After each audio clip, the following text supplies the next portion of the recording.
All right. All right. Now we're in it. Yeah, that's pretty much exactly how we're all feeling. All right, should we just get like a state of where the corporate media thinks we are for the Democratic let's do that. for 2024. Here we go. You argue this in your new piece, quote, there has to be one good challenger, X, out there from the party's supposed deep bench, right? Someone who's compelling, formidable, and younger than, say, 65, someone who is not Marianne Williamson, someone who would be unfailingly gracious to Biden and reverential of his career even while trying to end it. Challenger X could earn goodwill by campaigning with class and expressing unrelenting gratitude to Biden. She could simply nod and shrug in response to the various admonitions, emphasize her own credentials and the grave threat posed by Trump, Florida Governor Ron DeSantis, or any other Republican, say repeatedly that she would do whatever was necessary to help and support the president if primary voters nominated him again. I mean, they could do all of that. At the end of the day, at the end of the day, he or she could do that. But Mark, the argument that I usually hear from Democrats are, he beat Trump. If any of those other people had run against Trump, Trump would have beat him in Wisconsin, would have beat him in Michigan, would have beat him in Pennsylvania. So, is there not a stronger argument in a Democratic primary? Then I beat Trump. I mean, what beats that argument? Well, what I think that sort of voters get to decide that. I mean, he beat Trump in 2020. That was, I think, the crowning achievement of Joe Biden's career. And he might be called upon to do it again. I mean, that, could be his main argument. What I'm arguing is that he was sort of running as a bridge in 2020. At what point, when you're in your 80s, does this become a bridge too far? And the she that you were mentioning before. I mean, I was mentioning a bunch of names. Gretchen Whitmer happened to be the previous person I mentioned. So that explains the pronoun. I'm not favoring anyone here. But I do think that, look, I mean, Democrats have a very unique situation. I mean, yes, there's a tradition, certainly over the last 30 years, that presidential incumbents don't get primaried. And there's for good reason for that. I mean, it's very harmful to the incumbent. But ultimately, Democrats with Biden have a very unique situation, which is that, one, there's this incredible disconnect between the gratitude that most Democrats have for Biden, his career, the last few years, and how many don't want him to run. I mean, this is over 50, even 60 in some polls percent. And the other part of this, is that, it's the age question, which I know is uncomfortable to talk about, but, it's a huge issue for most Democrats. Well, I don't know if it should be. I think age is what it is, and we keep telling people what it is when we shouldn't be. Well, I mean, there are some people who are at their best in their 80s. Nancy Pelosi. My mom was using a chainsaw and doing her best work in her 80s. Nancy Pelosi, without chainsaw, was doing a pretty damn good job in her 80s as well. Oh my God, we could have done the whole show just on this 3-minute clip. Shout out, by the way, to Case Study QB. Thank you. We use your clips so often. Really appreciate you. Okay, where do you want to begin? How about? Go ahead. Well, I want to begin with just from the beginning. First off, so this guy's lobbying for somebody to get on stage who basically sucks up to Joe Biden. Like, gracious, his phrase was unrelated. I wrote it down too. I'm like, what is it? I wrote it too. I can't even remember. Unrelenting gratitude. Gratitude. Deferential. Gracious. Like a monarchy. And he clearly put an asterisk there, like not like Marianne Williams, as if she is out there bashing Joe Biden. She's out there kissing Joe Biden's ass as it is. And they're like, it can't be as left as the person who's already kissing Joe Biden's ass. I mean, has to be gracious, deferential, right away says, I'll do whatever I can to help elect you. If something, if you end up being the nominee, like they are already pulling out all the stops to make sure that it's not a real primary. Like, what's your idea of politics where you don't fight for any policies that matter to you or to the people you're hoping to represent, where 70% of Democrats don't want Biden to run, and Joe, whatever the hell his name is laughing like, what's wrong with them? Who else could have beaten Trump? I mean, by the way, like Bernie beat Trump in every single poll when it was a matchup between him and Trump or Biden and Trump. Bernie beat him way more than Biden did. I mean,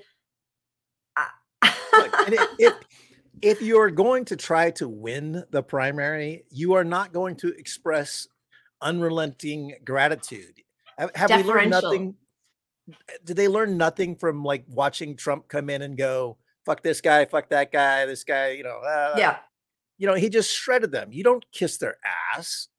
Because why are you running if you're deferential to the person? Why bother primarying him?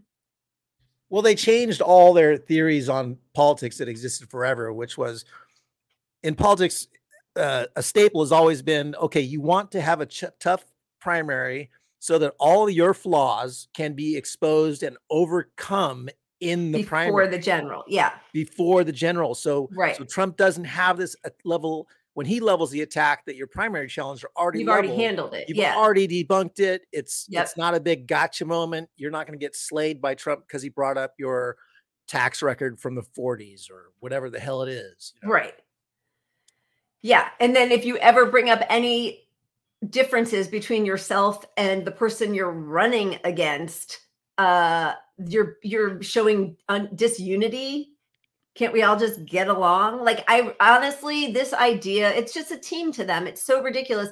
And, we saw Biden confronted by, I think it was a reporter, although who knows, but, that 70% of Democrats don't want him to run. And he says, watch me. I don't care about democracy. Watch me. They don't want me. What is politics if it's, I mean. Well, and I think they do make the right argument in a way is that age doesn't have to matter. Right. You can have an old candidate that's as sharp as a tack. Yeah. But we're talking about Joe Biden. The public believes that because they have seen Joe Biden not be all there. Let's just be real about it. Well, and they keep saying it's age, which of course I do think that his, sundowning or whatever they call sunsetting mind is a product of his age, because 10 years ago he wasn't like that. But as you said, there are people who are in their 70s and 80s who are still sharp as a tack. And but they don't want, with Trump, they could make their medical diagnoses from afar. But with Biden, if you say anything about the fact that he can't get through a sentence without somebody prompting him, or he can't find his way off a stage, or he nods off in the middle of, the UN meetings, then you're being ageist. But that's not, I mean, like, this is the leader of the free world, the most powerful person in the world. We should expect him to be able to draw a clock. We should. So yeah, that's a big mess. A big mess. So, all right. I don't think we should show it all, but here's a little Joe Biden. Here's the 80-year-old that's sharp as a tack. And I had a nurse named Pearl Nelson, military. She'd come in and do things that I don't think you learn in medical school, nursing school. She'd whisper in my ear. I couldn't understand her. She'd whisper, she'd lean down. She'd actually breathe on me to make sure that there was a connection, a human connection. She even went home and brought back her pillow from her own bed because she knew the one I had, the one comfortable. But I'm not joking.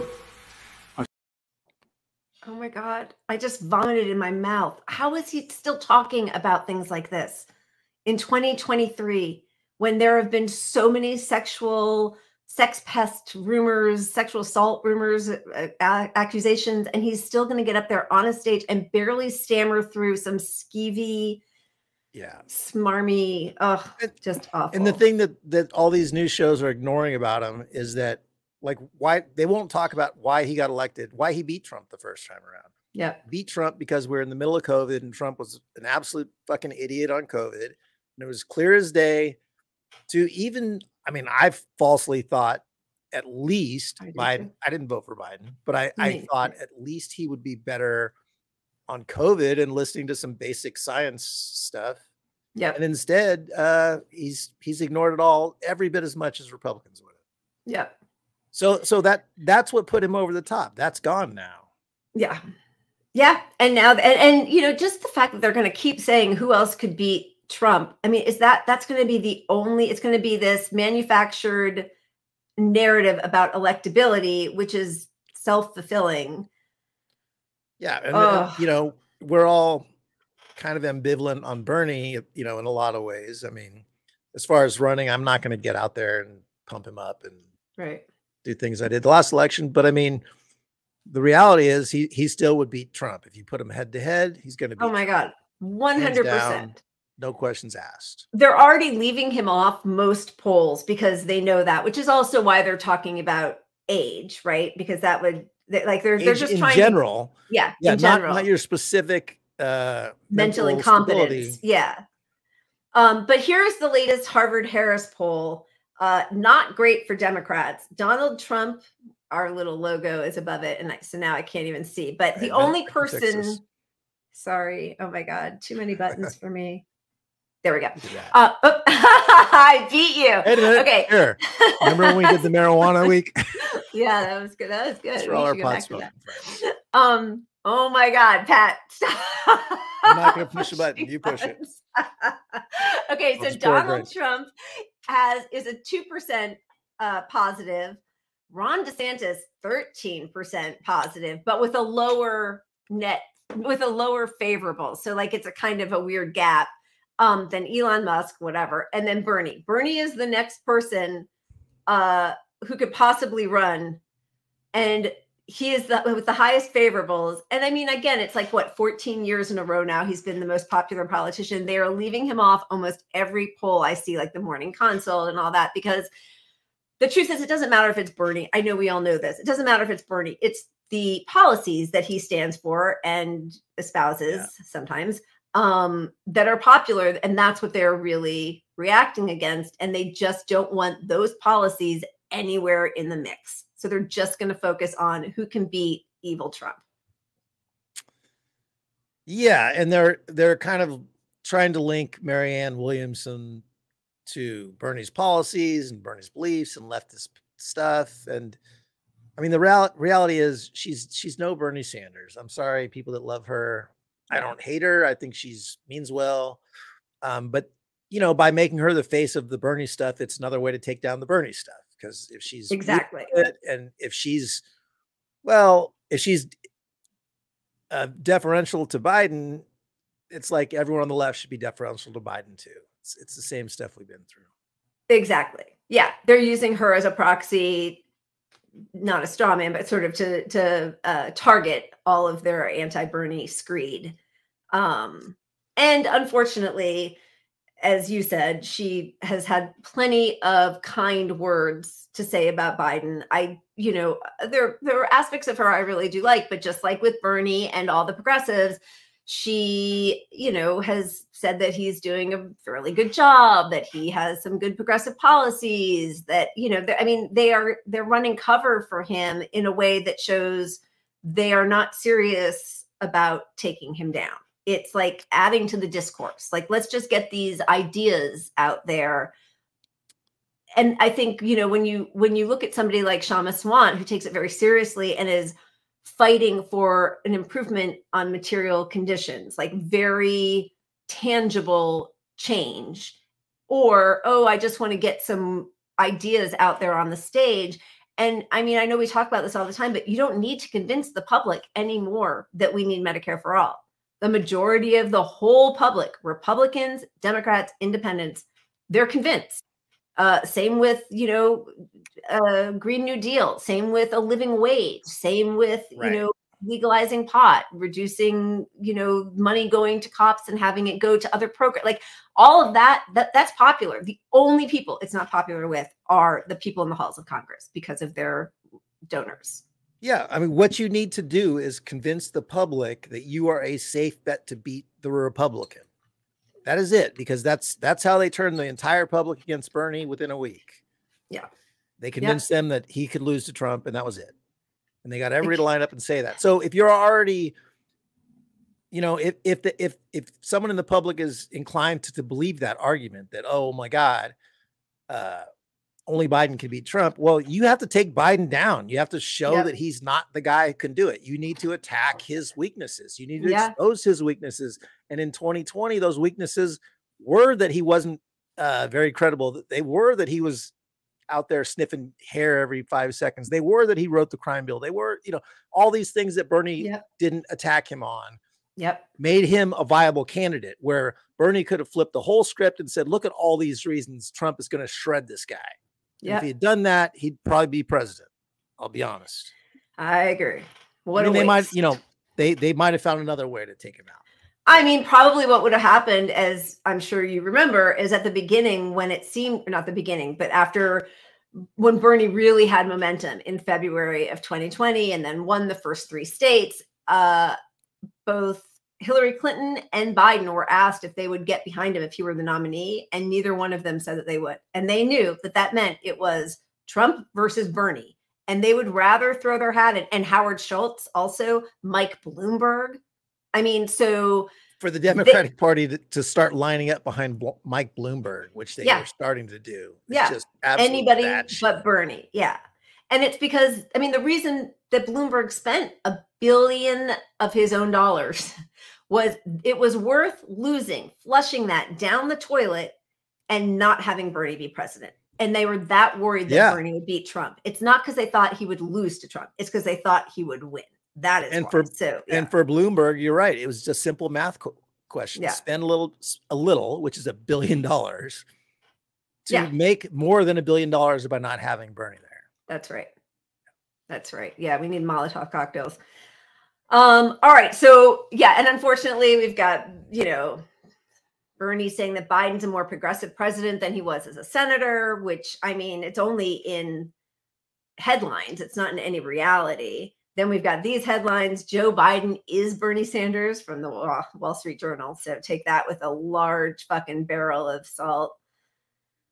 Pramila Jayapal, head of the Congressional Progressive Caucus. Let's get him back. We can protect abortion rights, raise the minimum wage, and take massive climate action. She said that last week. She missed the first 2 years of his administration, apparently. I mean, somehow the public needs to when I say public, I mean normie Dem friends and everyday Democrats. There's got to be a way to wake them up to some of this. I don't know what it is, because they're so prone to all the propaganda the minute it gets thrown at them. But I mean, the Congressional Progressive Caucus is not remotely progressive. And so not at all. When you see this list, these people we just showed, you got Bernie, you got Jayapal, you got everybody saying Biden's great. Why would anyone vote for a progressive on the left when the progressives think he's okay? So why care? And Bernie's not fighting for COVID stuff. I mean, he could be leveraging that right now, especially with his position as chair of the Senate Health Committee, to bring attention to needed protections, that we shouldn't end this emergency order. Right. Not emergency order. What's it called? Emergency state of emergency declaration. The emergency declaration. We shouldn't be ending that. He's fucking silent on this. He has the power to call hearings on this stuff publicly. Yeah. Nothing from him. So why would anybody who's a normie Dem think we need these protections when even your crazy lefty Bernie guy who has all this power isn't using any of it? Yep. It is an enormous abdication of duty. And I really think that they have done so much damage to the progressives, left, whatever you want to call it. I mean, none of these words even matters that much anymore because of the damage that's been done. Yeah. When you have them saying that he's the next FDR, we have to get behind him, and that nobody in the Democratic Party who, when AOC first came into Congress, she said that she should be in any other country, she'd be in a different party from Joe Biden. And why isn't anybody in the Democratic Party standing up to say we need to fight for this? Isn't supposed to be some club where you just go and have cocktails with friends. Like, that's what we're doing. They're supposed to be fighting for policies. Yeah. The top policy has always been Medicare for all. Well, if you're not really leveraging the pandemic to get us closer to Medicare for all, what the fuck are you doing? What in the fuck are you doing? You literally are the chair of the Senate Health Committee. you could not be in a better position to call this stuff out right now to get us closer to Medicare for all. Yeah. And, you know, because I always forget the town that it happened in. Sorry, I'm looking through all of this. And, you know, so two things. I want to come back to Libby, Montana. But yeah, I do think that the two reasons that Bernie dropped out, one, I think he really just did not want to be the Ralph Nader, who wasn't even to blame. I am not blaming Ralph Nader at all for George W. Bush, but I think it's so ingrained in him that he didn't want that on him. And he did not want to be held responsible by anybody for Trump's win if he won again in 2020.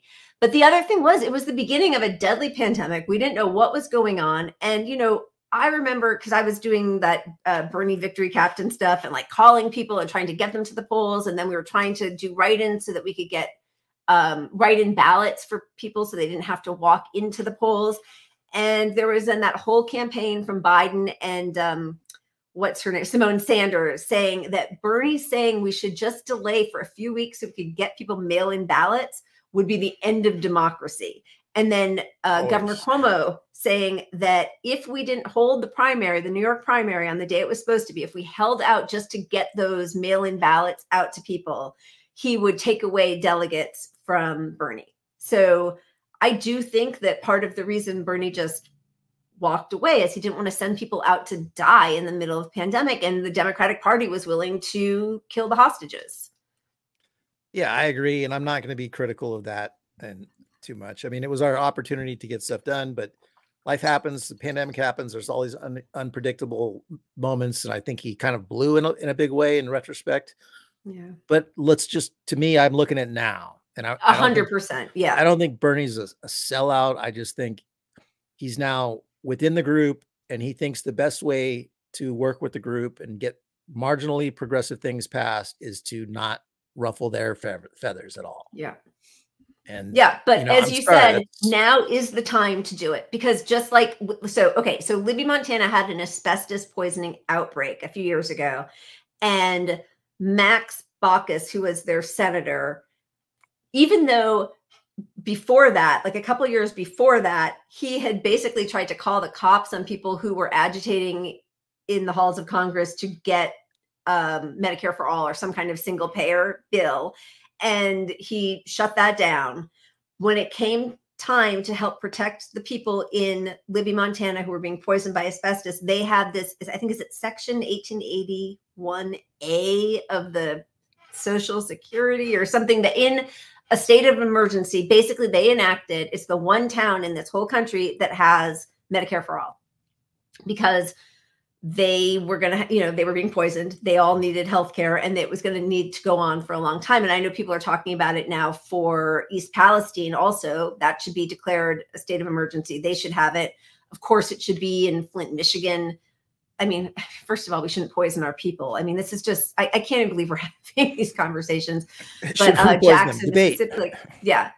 But everybody should have it. But like this, but yes, especially with a global pandemic, this is the time to declare an emergency and get us all healthcare, because once we have it, it'll be much harder to rip it out of people's hands, which is, they know that, which is why they were. And, the reality is you've got millions of workers are going to fall out of the workplace because of long COVID. And we're just, to do nothing to prevent that, first off, is a crime against humanity. But like realistically, the economy is going to be fucked when you have all these people out of it. So you're starting to see all this propaganda about the economy, because they don't, they can't admit that there's any impact to all this COVID stuff, right? Or just, the way our economy is shaped to, the success of our economy is based nothing on the middle class, nothing on poor people. It's just based on GDP. It's right. Which is how well the rich are doing, essentially. Yeah. But, so you're seeing a lot of propaganda, like 3 roommates or 4 jobs are now needed.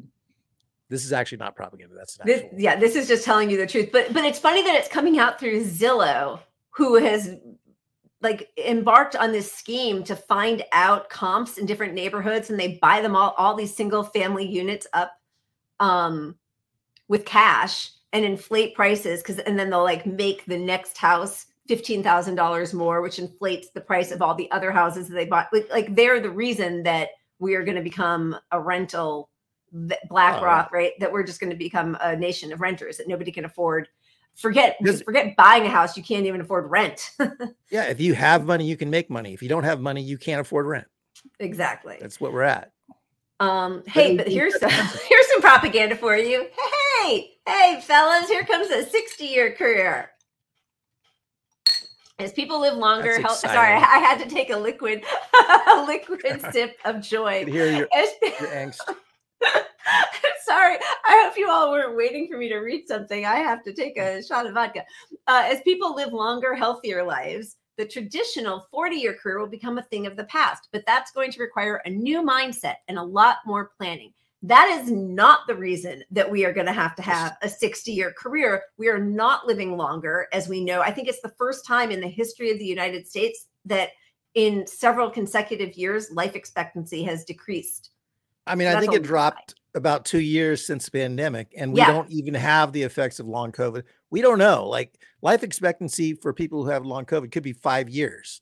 I mean, we literally don't know. Yep. But we're seeing all kinds of this stuff. So the good news is to change your mindset. They've got a lot of these great articles. I know. I love driving in traffic. Commuting has an upside, and remote workers might be missing out. I mean, nowhere in any, like when they actually talk to people who are able to work remotely, it is an enormous shift in the quality of life. Everybody, I think there's like the only people who don't like it are the bosses and the people who own the office rental spaces. Yeah, but talk to those people in 60 years. 60 years of working at home. I mean, change your mindset. After 60 years, you might want to see somebody. What else do we have? Okay, this one was a little nuanced in fairness, but Harvard researchers show the best way to beat burnout. It's even better than a vacation. So really what they were lobbying for sabbaticals. Sabbaticals, paid or not. But that's such a niche. Like you're not going to get a sabbatical from your waitress job, it's unrealistic for the working class to ever take a sabbatical. There's no way that's going to be built into the structure of your employment. Yeah. Never going to allow it. Yeah. They're just throwing stuff at the walls now. Sorry. Let's stick to let's stick to the realistic things like skipping breakfast. Wait. Oh, okay. There it goes. To save money, maybe you should. It used to be skip the avocado toast, and now it's just like skip that whole meal entirely. You don't really need. Do you want to live longer and have a long career? Hey, I don't want to one-up them, but if you want to save more money, skip lunch too. Skip lunch and breakfast. It's all in my new book. The Great Resignation is now the Great Regret. 80% of job hoppers wish they hadn't quit their old roles, with Gen Z the most regretful. I'd like to really see how those questions were phrased. I call bullshit on that entirely. Yeah, without even really fabricated story. Quiet quitting. Now try quiet thriving. Don't quit. And this was, don't try to just go to work, sit there, advocate for a cause, find one thing you love, craft your job, and cultivate a best friend at work. These and other ways can help you feel more engaged on the job. That is how, don't quit, thrive. I'm going to quiet thrive. Dig in harder, work longer, and you too can experience the joy. What's that song? I'm sorry, there's that song. Boss makes a nickel, I make a dime. I make a nickel, boss makes a dime. That's why I poop on company time. Always poop on company time. I'm sorry, but I love that chant. That's funny. This is my favorite one. This was a good one. This last one. Do you even need underwear? More people who work from home are saving money by going commando. I must not spend enough on my underwear because I don't think that'd make a huge difference in my checking account, but maybe. Anyway. I'm going to combine them all and I'm going to drive to work with no underwear, no pants, no breakfast. I just wanted to see if we have any other stuff on 2024. The only thing is there's a lot of talk about DeSantis and Trump. I you know, people are saying, oh, DeSantis will be more dangerous than Trump, which I agree with, because he has that, he's more like a George W. Bush fascist, where he doesn't write mean tweets, but he is more respectable, and he, you know, bans books and bans whole groups of people, and you know, let it rip in a way that is more palatable to people. However, I think that the fact, and I mean, this is horrible to say, but the fact that he is shorter, I think he's like 5'7", means that if he's on a stage with Trump, who is ruthless and gross, he will just rake the coals with him. I mean, there's already this picture of somebody who wrote this out. Here's DeSantis sporting some nice big new heels for his, what does that say, state tour, for his swing state tour. And he's got like boots with little heels on it. That's the kind of thing that the cool MAGA crowd who loves Trump anyway is going to have a field day with. Yeah, it's going to devolve into just like 2020. Yeah. It's going to be, you know, personalities, all the vile Trump stuff's going to come out. Trump is probably going to win. But the point is that even if he doesn't win, like, the fact that Democrats are preferring DeSantis in a way, like, the nice thing about Trump is you see Trump as who he is. The media reflects on him honestly. His vile his character is out there. But you look at DeSantis, you have to look at him and look at what he's done. He's like Mike Pence. Like Mike Pence would have been way more dangerous as president than Trump is. But if you speak to him, he's very civil. He's cordial. He's not crass on any level. And in a way, you know, that's kind of DeSantis. But look at Florida. Look at all the bullshit going on there. Holy crap. Yeah, no, it's disgusting. And again, it's like all the liberals who said, oh, I really miss George W. Bush when Trump was president. And I mean, if you miss George W. Bush, you weren't paying attention. He was a way worse. Sorry, go ahead. Are you reading the comments? No, I was just thinking, I think we cut it because we have too many damn videos and things, but we had Pelosi was praising Bush this week. So I thought we had.